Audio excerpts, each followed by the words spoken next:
Listening to TBR Radio Presents the Dixie Heritage Hour with your host, the Director of Dixie Heritage, Dr. Ed DeVries.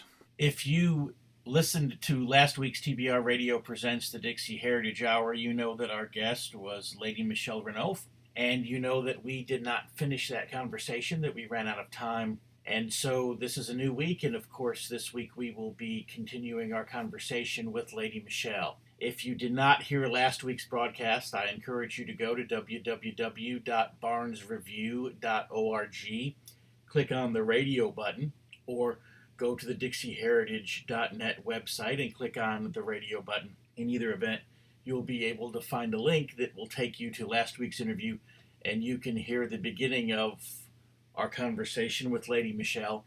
Today we'll be finishing that conversation, and some of the things that were said last week may be foundational to the conversation that we have this week.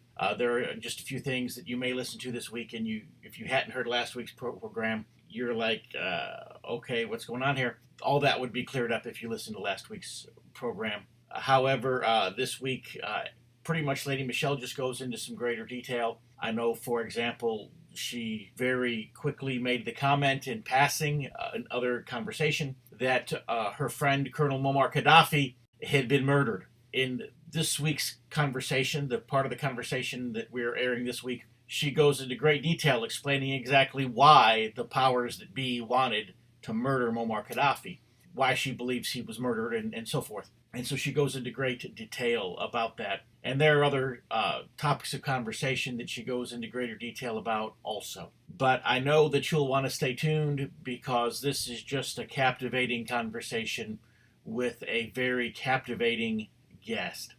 If you'll remember, last week's conversation was left off. We were talking about what Lady Michelle calls swindle speak, which is basically the lingo of advertising. Of course, she has been involved in advertising and marketing for a number of years as an actress.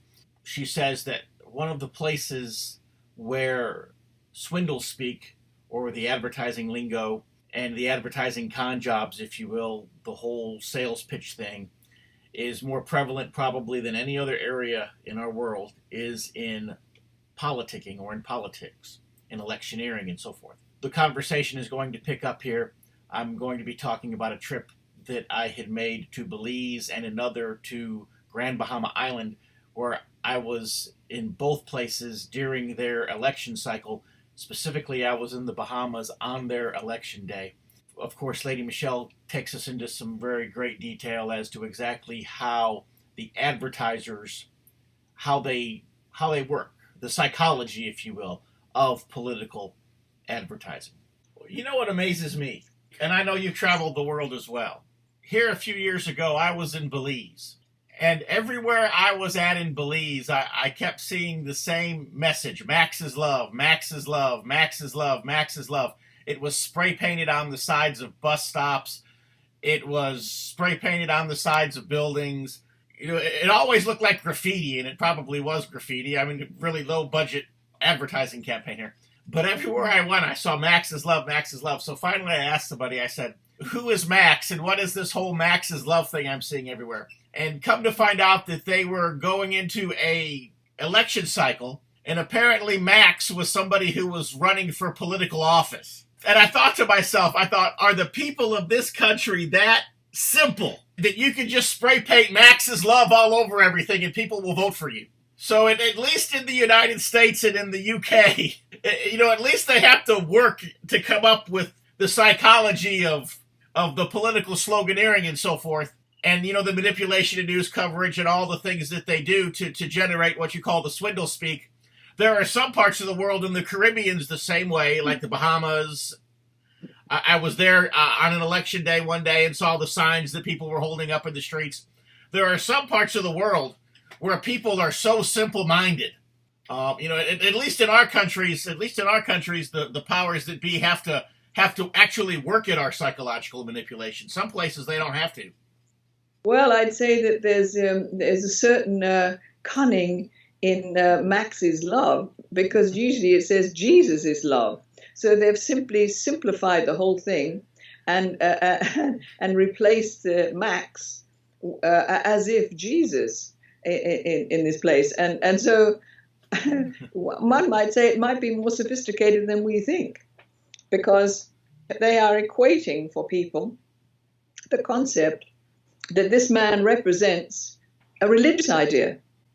So maybe it's much more cunning than we would suppose, because basically that's what you might describe as the electioneering that we have in the UK and elsewhere in America and so on, where people are reduced to choosing people on the basis of some sort of lightweight trivia, not sort of hard facts but just a sort of, as the Bishop Williamson, the revisionist Bishop Williamson would say, being nice, sort of impotent, how would I describe that? It's sort of so ephemeral, and so you can't nail it. You can't. It's that pinning the jelly to the wall. Love, it's not.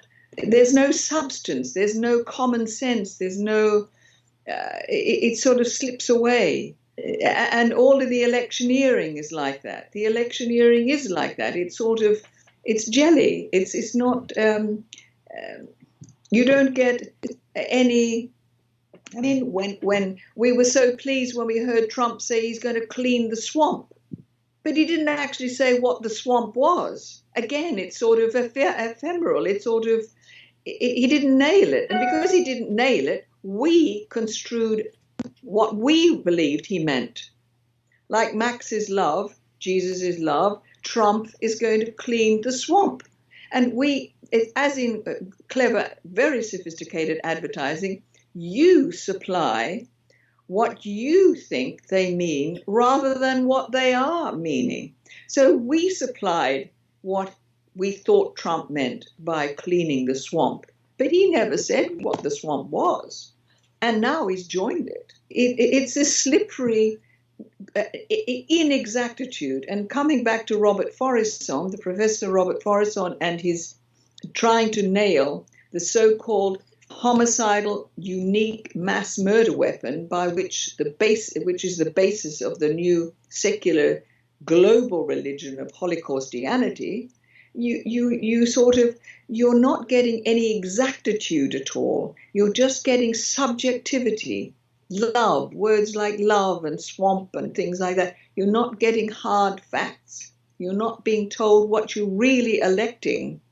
You are given the opportunity to suppose what these people are saying. You provide what you want them to be saying, but they are not providing you what they mean. It's advertising skill. Again, here we have, I'm not sure that there's a difference between Max is love and Trump is going to clean the swamp. It's we hoped that Trump was going to do that Trump was going to somehow save us. Well, I know Donald Trump had one thing going for him, and it Yes. may have been the only thing he needed, and that is that he was not Hillary Clinton. Well, yes, but in the end, has he done anything different? Okay, so Hillary would have bombed every country to smithereens. We came, we saw, we killed. What she did to Gaddafi.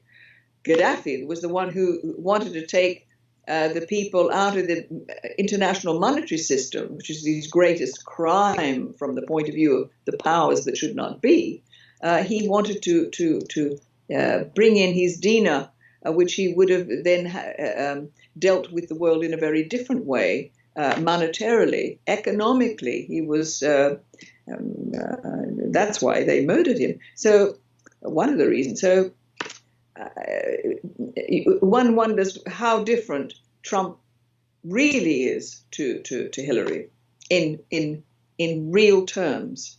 But the Queen, do you think that the New World Order, if you will, is something that she simply doesn't have the power to oppose, or do you think it's something that she's actively a part of? I think it's very difficult for anyone to know that, of course. We can only suppose such things. but certainly we know that she could not possibly oppose it any more than anybody else can. It's who pays the piper, as we know in life. I mean, Disraeli said it best. He said in his novel, not so much as a novel really, in Sybil, in which he said that all the players you never see, all the players who are really running the world you never see. I wish I had my diary just handed to me. I could recite the thing that he says. It's so clear that on the stage the real players never appear. We call it the deep state now, but he spoiled it up very well, Disraeli, what his people and their agenda were doing. So I think that the Queen, no matter the beauty of the Queen is that she represents our heritage, but the disaster of the monarchy is that we no longer have sovereignty over our countries in Europe. We just don't. I mean, 100% is the case for Germany. It is still ruled by the Allies, the all-lies, as we like to call them. So there's no opportunity there for anyone to come forth without being destroyed. So at least the Queen represents our heritage, but she cannot do anything, even if she wanted to. I mean, her husband has been quite outspoken. Prince Philip has been very outspoken very often, and one likes to think that Prince Charles is a little bit more like his father. But they cannot say beyond the powers that they have, which is only as figureheads. They don't have any. There is the royal prerogative, and we've called on the royal prerogative on many occasions to try and get back our sovereignty. But so do the royals seem to be in support of Brexit? Because if they are, I'm not seeing that in the media here in this country. Well, they're not allowed to be in support of anything, you see. I mean, the whole idea of the monarchy nowadays is that it does not make any statements, any political statements at all. It's not supposed to. But one would assume that they would want Brexit because we want to get back our sovereignty, and so must they. Of course they must. So here's a question then, and again, maybe it's a misunderstanding of the UK's political system on my part. But if the Prime Minister serves at the pleasure of the Queen, why doesn't she simply put someone in the office who will affect Brexit rather than trying to constantly drag it out and sabotage it? Well, because the Queen has no such authority whatsoever. She has no authority. It's just a figurehead. You know, when the Prime Minister comes to visit her and all this kind of stuff, this is just superficial. This is not. She has no power. None at all. Zero. Okay. And the only so, people who have power are the economists who run who own our countries, who own our economies. Those are the people behind.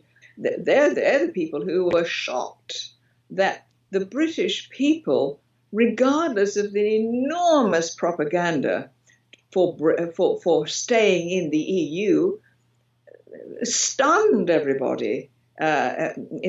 Among the powers that should not be, that the British simply wanted out. They want their own sovereignty. They don't want to be part of a government that does not represent them, that undermines their entire history. I'm quite sure the monarchy feels the same, but they can't do anything about it. Nothing.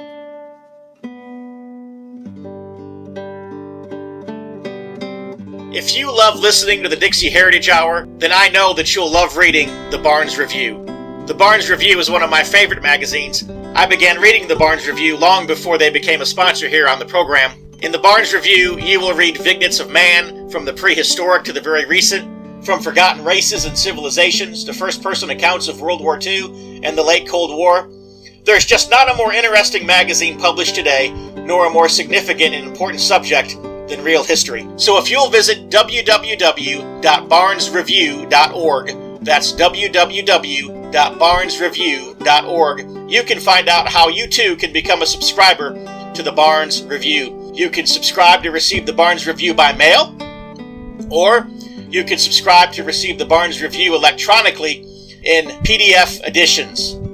Or you can subscribe to receive both. That's what I do. So visit www.barnesreview.org and subscribe to the Barnes Review.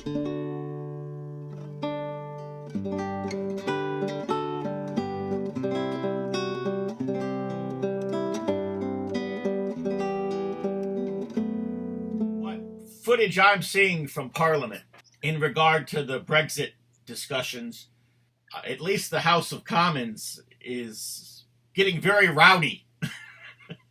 Is Parliament always like that, or is this just a particularly, is this just one of those issues that really has everybody riled up? Well, these things are just, I mean, it's just a show. It's just like your elections with your big show, with your, it's just a show. None of these people have any power. They don't. Okay. They don't. I mean, we've seen that. Here's evidence that we had a referendum.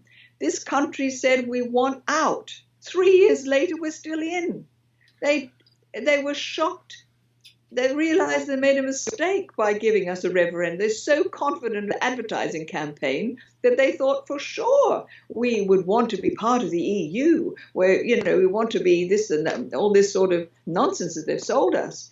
But the British public saw through it. They voted to get out of it. But they're not allowing us out of it. It's proof that we are governed by something that is not happening in the House of Commons, the House of Lords, in Buckingham Palace, or anywhere else. It is governed by the City of London and the powers that should not be, who control the economics over our country, the same as yours. You've had that since the Federal Reserve, and we've had it since Disraeli in 1858, when he ushered in Rothschilds, the international banking system, to run our country. Okay, this is what I don't understand. And maybe it's the context from which I look at everything. Let's just go back to 1776. Thomas Jefferson sends a letter to King George. They didn't have to negotiate a deal afterwards. Now, they did have to fight a war, but they didn't have to negotiate a trade deal to make that happen. So why don't the British, the American Congress met, the American Congress voted, Thomas Jefferson sent King George a very nasty letter. And we still celebrate it, with fireworks and hot dogs every July 4th since then. Why don't the British just send the EU the nasty letter and let the chips fall where they may? Because the powers that are representing us don't want to come out of the EU, because they are paid to keep us in there. They are appointed. They only get their jobs because they have been cleared. So you've already given up your democracy by the moment you do that. So you've signed up to something that is not in your interests. We don't have the freedom that we think we do. We don't have the democracy. This lack of Brexit displays the treachery that's involved in the people who are elected to represent us. And we don't have a choice in those we can represent, because they all have to be to kowtow. We don't have democracy any more than you do in America. When I was in Tehran, I said to the President Ahmadinejad, why don't you stop these people from shouting down with America and death to America? And it's a propaganda gift, because you leave it to the interpreters to say, oh, the Iranians hate us. What the Iranians hate is the Zionists. They would love you to have a Jeffersonian country and not a Zionist. So why don't you get the people to shout, down with Zionist America, death to Zionist America, up with Jeffersonian America. That would educate the public and undermine the fact that they don't have any other freedom of information. They could not see the value of that. They just said, well, the governments know what we mean, but it's not the governments that matter. It's the people that matter. And that, you know, I would love to see a taxpayers' party, because a taxpayers' party would undermine everything that's bad and promote everything that's potentially beneficial for the people. You'd have 3 columns, for instance. You'd have a column of what you are being taxed for. Then you'd have a column for being. Then you have a column for how your taxes are being used. And then you'd have a third column to say what you would like your taxes to be used for. And there'd be such an enormous discrepancy. And in this way, people would know what's going on. Those who are controlling our economics would be undermined without even having to name them. And the people would have control of the means to pay for everything, which is our taxes. And in this simple, straightforward, common sense manner, the people themselves would have the democracy that they think they have, but they don't. And that is how to achieve it, to find out how your taxes are being paid, and not to this criminal charity state and to all of these armaments for wars that we don't need with other countries that we should be minding our own business with. The people would have control, stray away with what they want. Economics and fake advertising are the ways in which we are stopped from ruling ourselves in the way that's benefiting us, not benefiting some game plan or some new world order, which is a lunatic idea and based on infantile greed and vanity. So do you think that Brexit is ever going to happen, or do you think we're just going to watch the drama play out for a couple more years and then it's going to fizzle? Well, I think they're going to try and distract us with Assange's arrest and any number of different things. They'd love to distract us with everything else. But I'm heartened that Nigel Farage has stepped back into politics, and now he's started a Brexit party, and I have high hopes for it. I mean, my fellow nationalists don't have a great deal of respect for Nigel Farage. They disagree with me, but I do. He was able to get 4 million people to show the rest of the country that they felt the same. You know, people will not join something that's small and weak. That's just natural. They will want to join something that makes them feel protected and empowered. When you're able to show the country, a small but significant number of people feel like you, he achieved 2 of the most important things in the world: to get over the fear barrier, because we're constantly being made fearful of everything, and the inertia barrier, that we can do nothing about it even when we can see it. And that's what he did, and he got the rest of the country to say, right, I'll vote Brexit because other people will do it, and it won't be a waste of time. So they got over the fear barrier, they got over the inertia. So I have a great deal of respect for Nigel Farage. Anyone who's being discredited and defamed, generally speaking, is probably doing something right. And so I have high hopes for Brexit, while ever Nigel Farage takes to the stand again, which he has. Do you know Nigel personally? In the early days, but certainly it wouldn't do him any good to have any connection with me. So. Because I've sent several email requests and left a couple of phone messages there with his office trying to get him to appear on our radio show, and I never hear back from him. So I don't know. He'd be very afraid to do that. You have to have a strategy. We hoped that Trump had a strategy, but he didn't. And Farage has to separate himself from so-called right-wingers and all this kind of stuff. He's got to try to separate himself in such a way that he will have some benefit of the media. Now, a lot of people will dip their toe into reality, and then they'll think, oh, but if I just take my foot out and, talk about other things, that the media will give me a break, the powers that should not be will give me a break, and they'll sort of report on what I'm doing. That never happens. The moment the powers that should not be suspect that you may not be along their same lines, they make sure that you don't have any airtime.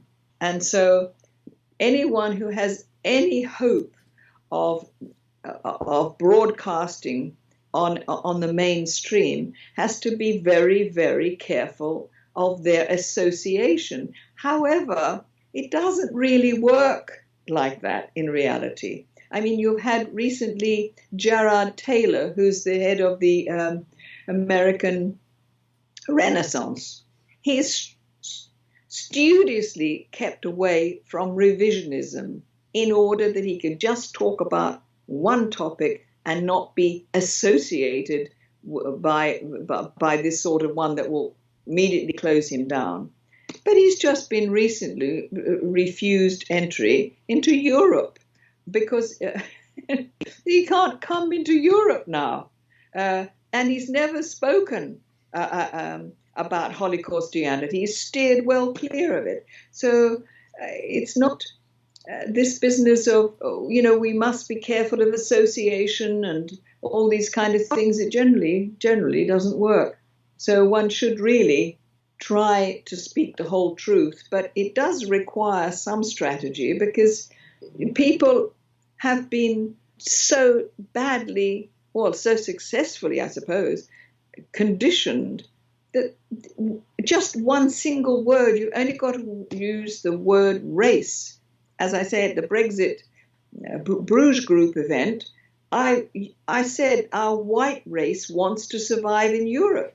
Had I said heritage or some other word, I might have been okay. But it was the using the word race that immediately caused this sort of Pavlovian reaction to terror. Oh, we can't have this woman. She's mentioned race, you see. It's very, very difficult to get around the conditioning that we have to certain words. There's a man another person in Germany who's in prison at the moment, Alfred Schaefer, who was Canadian, I think Canadian born actually. Certainly his sister Monica was Canadian born, but of German origin. And they are very good deconditioners. It's this deconditioning that our enemy fears the most. They don't want people to use their common sense. And so this man is now in prison for 3.5 years because he's been trying to bring to public awareness on the internet how we have been trained like Pavlovian dogs to respond to certain words and to back off. You've only got to use the word race or Holocaust to people and they physically step back from you, physically, as if they need the garlic and the cross and let's hope actually that whatever strategy Nigel Farage uses, that finally he will get the Brexit that we want, and maybe we might even get a party that might be in our interest. I don't know. I don't really know what he believes, but certainly he believes in Brexit, and that's the first step. Get it back. Our sovereignty is the first step. Extra, read all about it. If you're like me, and I'll bet you are because you're listening to the Dixie Heritage Hour, you like to be on the cutting edge of honest news and accurate information. You like to hear about the latest financial trends and to know what's happening around the world and right here in the United States, the things that can directly impact you, your life, and the life of your family. And if you're like me, you do not rely on the mainstream media to obtain this information because, frankly, you know that you just can't trust them. Fortunately, there is an alternative news outlet with a long-established track record for honesty and integrity, and that is the American Free Press.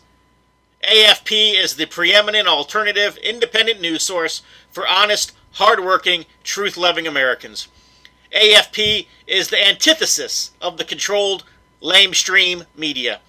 AFP is employee-owned and has been so since its founding. Because of that, AFP never has and never will allow advertisers or special interests or big money to dictate what appears in the pages of the American Free Press newspaper. 26 times a year, the American Free Press newspaper can be delivered to your door, packed with the kind of uncensored news that I know you're going to appreciate. AFP covers the stories and tells the truth that the lamestream media is frankly scared to touch. And AFP offers real, on-the-scene reporting and commentary, the likes of which you will never see in the Washington Post, the New York Times, ABC, NBC, CBS, CNN, or just about any other lamestream news source that you can think of. That's right, there's only one national populist news weekly staffed by an unsurpassed team of veteran investigative journalists who will dare to rip the veil off of many of the major news stories that are being censored and suppressed by the big money controlled media monopoly. And that's the American Free Press. AFP publishes exciting, in-depth, uncensored news and information that's grassroots and patriotic, information that Americans need to know in order to combat the growing police state. AFP stands firmly against the New World Order and against those who are working to establish a global plantation under the rule of a powerful few. In short, AFP is your voice. If you have any doubt why they want to silence AFP, you must be relying on the lamestream media for your news, and folks, that's a big mistake. If you're ever dissatisfied with your subscription to the American Free Press, their guarantee is that you just drop them an email and they will gladly refund the unused portion of your subscription. So what are you waiting for? Visit www.americanfreepress.net. Once again, www.americanfreepress.net. And find out about the American Free Press. Do it today. Extra, extra, read all about it. In our conversation last week, you had mentioned to me something about fairy tales. Well, I wanted to mention to you about the fairy tales. Can you imagine? Just recently, we hear that in Barcelona they are banning the sexist notions in fairy tales, and specifically the Sleeping Beauty and Red Riding Hood, Little Red Riding Hood. It's something like it's in parallel really to removing the monuments of our history and all those kind of things. We're removing the fairy tales, which are the cautionary tales. The Grimm's fairy tales are our cautionary tales that we used to teach our children to be aware of. The Red Riding Hood is to beware of predators. They may dress as your grandmother, but they are predators. They are not going to change because you want to be nice to them. I mean, a psychopath, I think a lot of the time in history we have uncovered, but we think of them as an enemy. We don't think of them as a predator. You can't negotiate with a predator. You can't negotiate with a psychopath. Sometimes the shark can resemble the dolphin, but the dolphin is a very different kettle of fish to the shark. You can negotiate with a dolphin. You can't with a shark. It's a predator to us. Little Red Riding Hood's story teaches us that a predator is different to grandma. The same with the Rumpelstiltskin story. We've got the idea there that you can spin gold from straw. If you name the person who can do this, he loses his power. Now, does that remind you of the Rothschilds? They can spin gold into fiat paper, but if you name them, they will lose their power. These are the stories that are the basis of our understanding. Well, they're cautionary tales. And the idea of sleeping beauty, this is another one that they think is sexist. But the basis of the prince and the princess living happily ever after is that they can create a family. They can continue the race. And now they're teaching that this is sexist, that the prince should marry the princess. The prince could perfectly well marry another prince, says my granddaughter. But this is the discontinuity of the race. And so these fairy tales, the Grimm's fairy tales, are very, very relevant and to us today. They teach us what the New World Order wants us not to know anymore. I bought Manfred Roeder's house in Germany. He begged me to buy it from him because it's an historic house, because the German attorney Manfred Roeder, he bought this property that's in the Grimm's fairy tale tourist trail, as it happens, where in that area the Brothers Grimm discovered the Red Riding Hood story and several other stories. And one of the reasons I bought his house is because I wanted to, when he was in prison, he was a revisionist, and he was in prison for 11 years. He wrote a political commentary on the Grimm's fairy tales, rather like I've just described to you. And I wanted to work with him on these ideas. But the tragedy was that he died before we could do that. But the other interesting thing about Manfred Roeder is that Grand Admiral Dönitz was supposed to have been handed the baton, as it were, from Adolf Hitler. Admiral Dönitz was supposed to have handed that baton to the attorney Manfred Roeder. And so Manfred Roeder's house has an historical significance. And very frequently, my house there is vandalized because of that. And so, again, here is an example of a monument, a historical monument, that is supposed to be destroyed so that Germans don't know their history and are not allowed to celebrate the better parts of their history. Everything has to be destroyed and undermined, and including these wonderful fairy tales that teaches the things that we need to know if we want to survive with our race and our heritage. We're seeing the same things happening here in the United States, that especially if that heritage is Southern, it's just coming under tremendous attack. It's as though we're fighting the war between the states all over again in this country. My fear is I fear that perhaps things are that Europe has probably deteriorated more even than the United States has, and I have a feeling that we're headed down the same path, and that's why I have folks like you on the show. I've tried to have some Germans on the show in the past. A couple of them have appeared, even though they're very guarded in what they'll talk about. Others just refuse. Again, because I kind of want people in this country to begin to see that that's where we're going. Well, it's really very difficult for people in America, I know, to really grasp what we're talking about in Europe in real terms. I mean, the late Ernst Zundel, who was a revisionist, he used to, and he was in prison for 7 years for simply exposing the Toronto trials in 1985 and 1988, two extremely important trials in Canada, in which so-called Holocaust survivors were eyewitnesses were cross-examined, and they themselves admitted that they'd used what's called poetic license in their testimonies. Actually, they were leading eyewitnesses, and yet they admitted on the stand that they had used poetic license. Ernst Zundel was very much the publicist for that, and Robert Forison, the professor,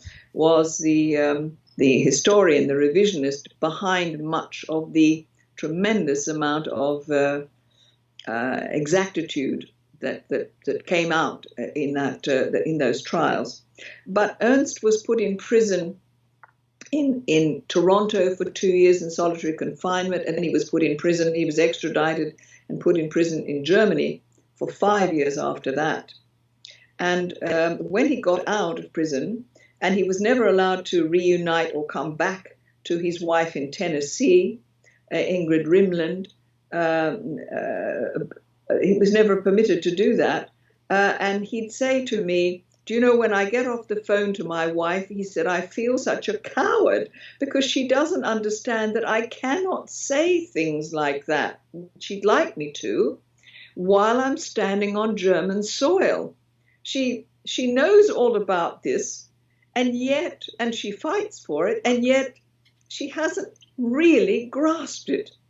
And people in America will hear what's going on in Europe, but it's sort of so surreal that you can be put in prison for asking a question, a normal historical question. The American public simply can't quite grasp what's happening in Europe because it's too absurd that a 90-year-old woman, Ursula Haverbeck, can be in prison right now and for the next 2 years because she's asked polite questions, never part of an organization, never insulted anybody, never caused anybody harm, nothing.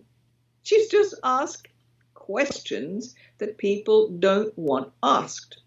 And, you know, it is truly difficult, especially for Americans, to realize that this can possibly be happening. But, you know, you have similar sort of restrictions in America, even though you can't be prosecuted as you can be in Europe for asking questions. Nevertheless, if you do ask questions, you will be ostracized. You will lose your job. Well, you suffer in various ways. I mean, the professor Arthur Butz, who wrote the hoax of the 20th century, he's not lost his job because he's a tenured professor, but otherwise he would have lost his job. You do have punishments if you want to query the unique mass murder weapon, which is the excuse for anything that anybody wants to raise. Oh, you must be right wing, you must be left wing, you must be this, that, and the other, you must be a racist. Whatever it is, it's all these shut up words which prevent people from discussing the very, very pertinent questions that are controlling us. Yes, you're right. It's going badly in Europe, but the same will happen to your First Amendment.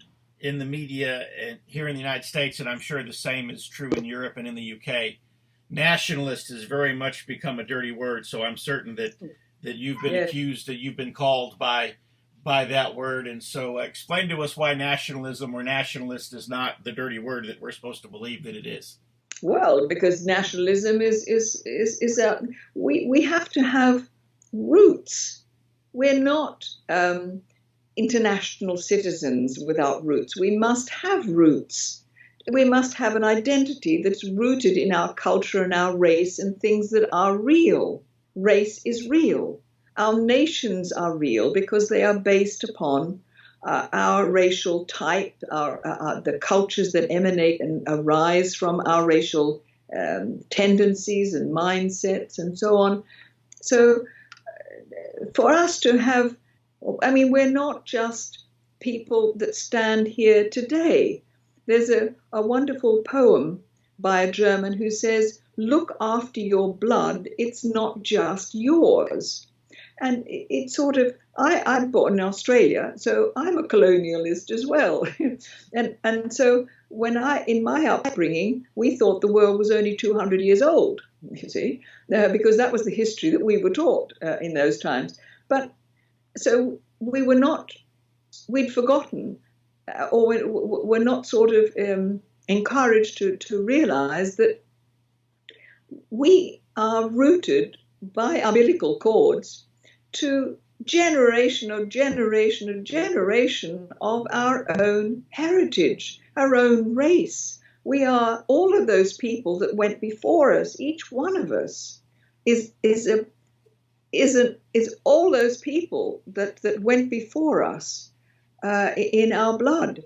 And this is what keeps us rooted and understanding the puzzle of what in the world we're here for on this planet. If we lose that anchorage, those roots, we're sort of fodder for anybody who wants to tell us all sorts of silly things that don't have the reality of race.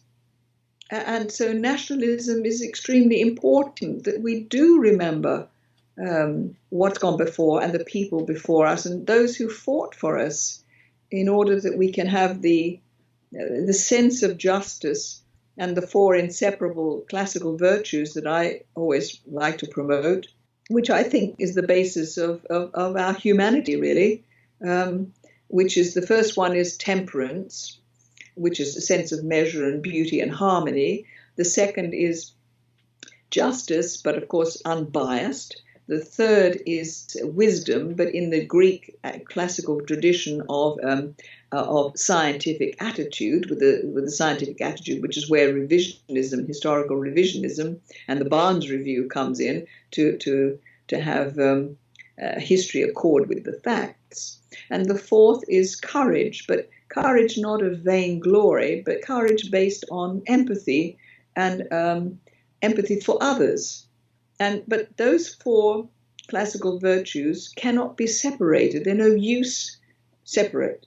They must be kept together. And I think that is those things, in our particular case, in our white tradition, we've inherited that from those classical Greeks. And I think that's the basis, that and our race, is the basis of what roots us and gives us pride. And in fact, as the late Joe Sobran used to say, it's about race. He said it's notable, surely, that the colored people come to white countries en masse, but it's not white people that want to go to colored countries en masse. So we should be proud of what our ancestors have achieved as whites. We should not be undermined and made insulted because some of our people were psychopaths and behaved badly. There are psychopaths in all races. Nevertheless, the white race has done a great deal for the world. And therefore we should not be undermined in our right to maintain our heritage. Our heritage, even the Nigerian who came up to me and supported me at the Bruges Group, he said, thank goodness for the white race. It gave us many things that have benefited our black people. And those black people who want to say, we want now reparations for what the whites did. Well, they're not wanting to go back to Africa. Nobody's stopping them from going back to Africa. So clearly the white people must have done something beneficial. So recognition of the white race, that's not to undermine other races. The beauty of the planet are all the races. But our white race has done a lot for the planet. Otherwise, people wouldn't want to be coming to our countries. So we should have a right to stand up for our nations. So I'm not afraid of speaking of the white race and standing up for my own people. Well, so definitely somebody has to do it, and I'm glad that somebody of your stature is doing so. Well, nothing else that shows that it's not just all of us rednecks and hillbillies doing it. Well, I have to thank Paul Fromm, the Canadian who has CAFE, the Canadian Association for Free Expression. Paul Fromm was the one who first alerted me to race, you see. and so he's a man to follow as well. Not that I agree with, we all agree with every single that our comrades stand for, but he was the one who alerted me to race. And he and Dr. David Duke, they are two of my heroes because they're the ones who alerted me to the importance of heritage. Well, I want to thank you for being our guest today, and I definitely hope that we'll stay in touch. Well, I salute you, Edward, and I salute those who are at the Barnes Review and all those who will fight for our heritage. Thank and our nationalism. Well, thank you, and God bless you, Lady Michelle, and feel free to call me or talk to me or reach out to me or email me. Well, I've enjoyed speaking to you and very proud to know you. The North Carolina Heritage Political Action Committee was organized by concerned citizens of North Carolina in 2015 in response to the increased attacks on North Carolina's history and heritage. The North Carolina Heritage PAC supports state and local candidates for public office who pledge and show their support for the protection of Confederate memorials and the preservation of all of North Carolina's history. We all know that Confederate memorials and symbols are the easy targets, and that the end game of our leftist enemies is to erase and rewrite all of history, from the colonies to the War on Terror. If we fight them for our state's rich Confederate history and heritage, we may be able to stop them from their mission of total destruction. Join the North Carolina Heritage PAC now by visiting ncheritagepac.org. Once again, that is www.ncheritagepac.org. And help us on the front lines of North Carolina politics. The mission statement of North Carolina Heritage PAC is that the North Carolina Heritage PAC was created with the purpose of supporting diverse efforts to defend and preserve the heritage, traditions, monuments, cemeteries, flags, emblems, and other legacies of North Carolina history against those efforts to remove, deface, legislate against, alter, and otherwise corrupt or pervert their meaning, history, presentation, and standing in our state.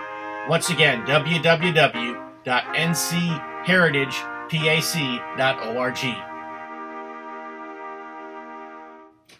I hope you enjoyed our conversation with Lady Michelle. She is definitely a very charming woman to have a conversation with.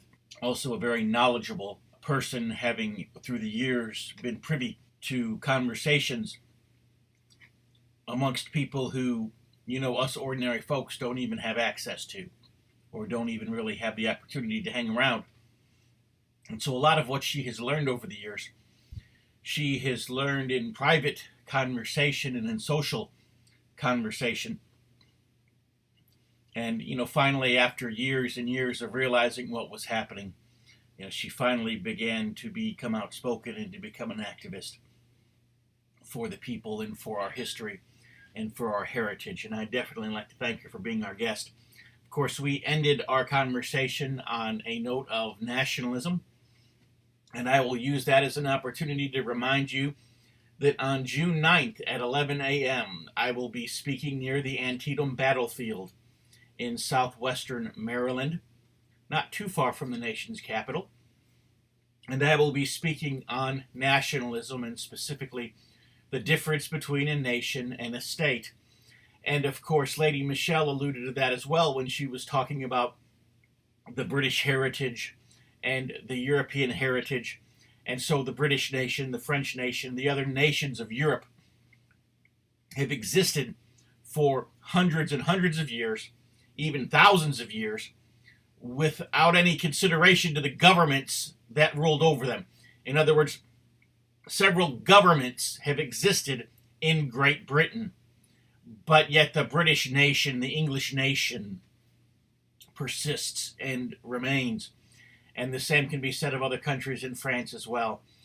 And of course, that is why governments are so fearful of nations or of nationalism, because they realize that long after their government ceases to exist, the nation shall continue. And so they fear nationalism, because nationalism, of course, is the best interest of the nation, not necessarily the best interest of the government. And the government, of course, wants to maintain a chokehold on the nation, either to the benefit of or in spite of that nation, as long as it can stay in power. And so I hope that you'll reach out to us, email me at director@DIXIEheritage.net, and ask me how you can RSVP to the meeting there in Antietam. And you can hear my talk on nationalism. Of course, we'll also serve you a great lunch, and you'll have some great fellowship with predominantly like-minded people. That is, of course, assuming you're like-minded with us. Maybe you're not like-minded with us, but we may still let you come anyways. But we are running out of time here for this week's TBR Radio Presents the Dixie Heritage Hour. And so I want to invite you to come back next week. We'll have another great program. But before that, go to our website, www.dixieheritage.net, and click on the link to sign up for our free newsletter, the weekly Dixie Heritage Letter. And it's absolutely free. And when you sign up, we will also send you a free copy of my book, The Truth About the Confederate Battle Flag. And so from all of us here at TBR Radio presents the Dixie Heritage Hour, thank you for being our guest as well. Thank you for spending this hour with us. And we do hope that you'll tune in again next week. But until then, what I want to do is I want to leave you in the closing minutes of this broadcast with a speech, or at least a small segment of a speech, about 4 minutes, that Lady Michelle recently gave to the London Forum. Several years after that, I happened to be a house guest at the late, great Joe Sobran, an American writer whom I met, as a matter of fact, at one of David Irving's conferences in Cincinnati. Joe lived in Washington, D.C. He was very much a political commentator.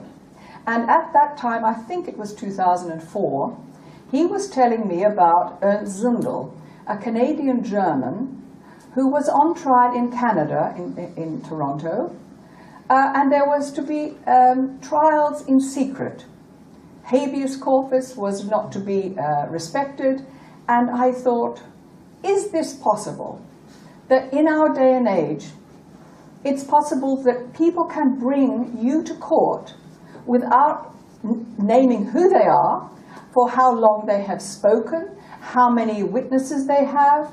A total secret court case can be conducted against you without your knowing who even brought the charges. So I thought, this is a step too far. I'm sure these people must be exaggerating. But because I had taken an interest in this area of history, out of the blue, I took a train from Washington, D.C. up to Toronto to see for myself. And I attended these trials, in which, again, I had heard a judge in the High Court there, the Supreme Court of Ontario, I think it was, who said that that truth is no defense in a court case. Well, I do understand that a court case is run by penal codes, court precedents, etc., etc. But we don't suppose, even though we cannot moralize in a court because it's not about moralizing, nevertheless you do expect a judge to respect truth as a defense. So this got me very interested in Ernst Zundel's case, and I visited him in the Toronto Detention Centre. It was at Christmas time, as it happens, and I took him a box of chocolates. I found that this pacifist, lifelong pacifist, had been put in a cell alone. His toothbrush had been kept outside his cell for fear that he might use it as a weapon. And he was not allowed to receive my modest box of chocolates, which put me in mind of my late husband, Sir Frank Renouf, who was captured in Germany and was in a prison camp in Bavaria, at which he was permitted to receive Red Cross parcels. He was even allowed to have an Oxford correspondence course by the Germans. And after all, he had landed in Corinth to kill Germans. And yet that is how our soldiers were treated. He was a New Zealander, as it happens. Yet, in Canada, in 2004 or thereabouts, here was a pacifist who had not come to kill anybody and had no desire to kill anybody, was not allowed a box of chocolates. So when he then went to Mannheim, they tricked him, I won't go into all that detail, but he then wound up in Mannheim in Germany in prison, and I went to visit him there. And again, I saw the court judges saying to, as I said to the French court judge, that if these lawyers defend their clients too well, they too will be prosecuted. Now, I've heard that in the Ernst Zundel trial, the Grandma Rudolph trial, and the Sylvia Stoltz trial, because Sylvia Stoltz was herself a lawyer. She was defending Zindel. And because she defended her revisionist clients too well, she was put in prison for 3 years. So that is called jailing the lawyers.